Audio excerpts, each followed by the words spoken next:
Do we sit back and say, oh, let's leave them space for their anti-vax beliefs, for their misogynistic beliefs, because we don't want to ruffle the boat, rock the boat, or ruffle feathers? Or do we stand up? Do we say, no, not in Canada, not in our Canada? We leave room for everyone and we stand up for each other in Canada. That's what we've done over these past 6 years. That's what we will continue to do. In our Canada, we leave room for everyone other than those bastards. In Canada, we have no room for hatred other than them. He literally said we have to be together and listen and learn, not label people. Those anti-vax misogynists. Hey guys, we don't label people. Unlike those misogynist anti-vaxxers. Hey guys, we have no room for hatred, especially for them. Get out! What? Justin Trudeau in 2015, he was running against Stephen Harper, who had been in the public eye for more than a decade. You might recall that Stephen Harper ran, I think it was in 2004. He ran against Paul Martin, if my memory serves. And then in 2006, he finally won. And then he was re-elected in 2008 and 2011. And then he lost in 2015. And the reason I tell you that is because by the time Stephen Harper lost in 2015, he'd been around for a while. And in politics, people get tired of you quite often. At least in Canada, it works that way. And, you know, there's a saying, friends come and go, but enemies accumulate. I don't know if you've ever heard that saying. It's funny. It's true in politics. I don't think it's necessarily true in the rest of life. But Stephen Harper he probably went for one too many elections. He probably should have, I mean, in retrospect, it's easy to say this. I think he really wanted to beat Justin Trudeau, but that eagerness is probably what undid him. So by the time he was running in 2015, certainly the media was tired of him. And I suppose the people was because he lost. And Trudeau, who wasn't expected to win a majority, did, went from third place to first. And one of the themes that Trudeau had, and I think it was smart, was sunny ways. That was a saying that Trudeau had in 2015. That he was going to be friendly and happy and respectful and not a sourpuss. And I think it fit with the moment of the times, because Harper can be grouchy and he can be stern. Many conservatives, you know, their job is to say no. Can I have $100 billion for this? Can we start a new government program for that? Can you know, like, I think it's the same with CEOs a lot. They're always asked, can we spend more money? Can we do this? And the boss, part of being the boss is like being the dad, you have to say no.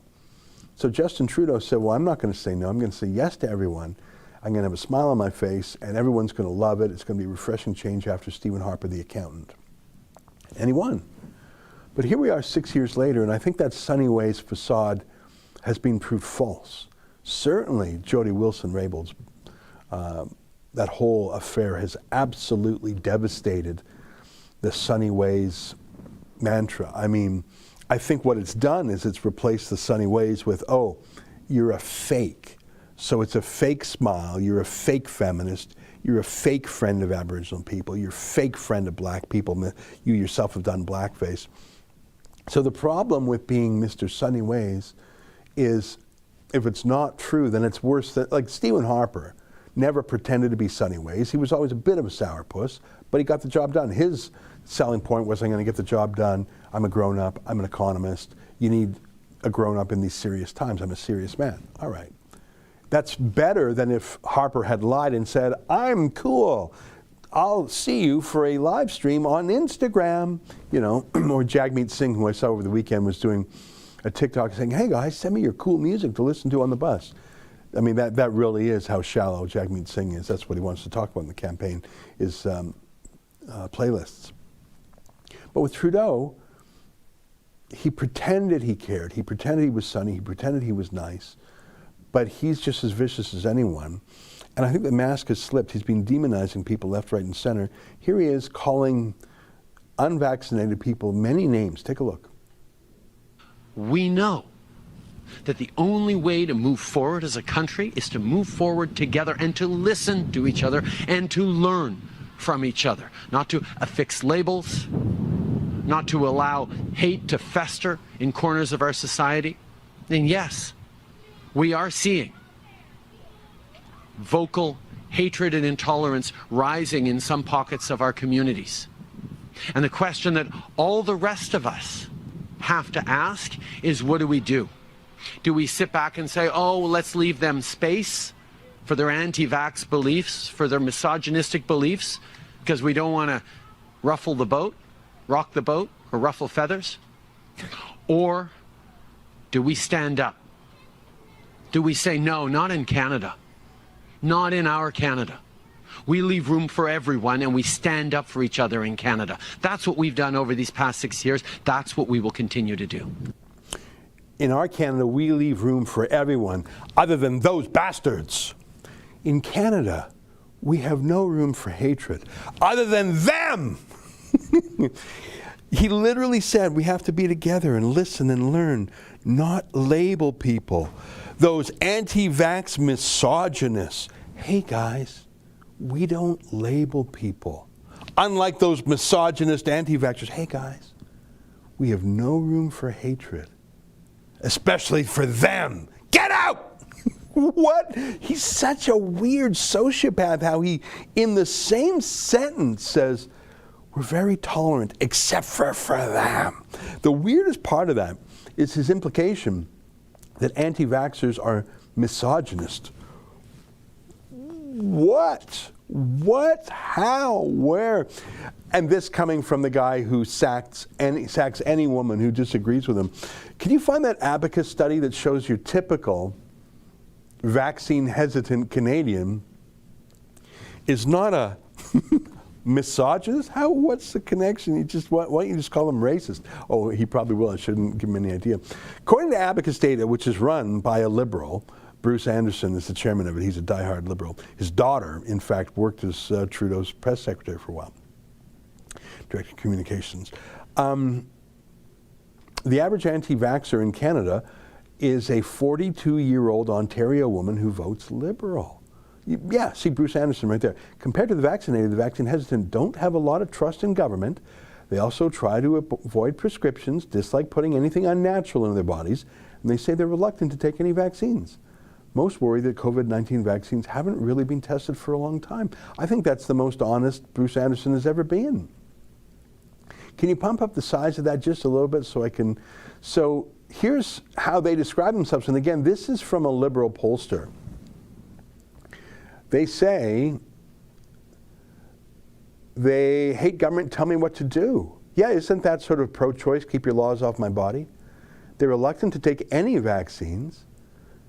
Vaccines cause lots of problems covered up. Well, I mean, there is some truth to that. I mean, I remember, well, I'll get into it later. Don't trust government. Try to avoid prescriptions and take natural path. Yeah, I mean, that used to be the Green Party, the NDP. Okay, with most vaccines, this one was too quick. That's a sensible, reasonable position. I hate needles. Fair deal. If others got vaccinated, I don't need to. Well, that's called herd immunity. If I got it, I wouldn't get too sick. Well, if Donald Trump, who's 74 and fat, can get it and recover, I mean, the average age of death is over 80. COVID is a hoax or exaggerated. I don't think COVID is a hoax, but the death toll is certainly exaggerated. I'm not saying the reporting is necessarily exaggerated, but the death toll was twice what it was the year previous for the flu. So I'm not happy about it, but this is no black plague. If my doctor says it's safe, I'll take it. How's that an unreasonable position? Would you really allow Anita Anand or Justin Trudeau to be your doctor? Trust Trump and Fox.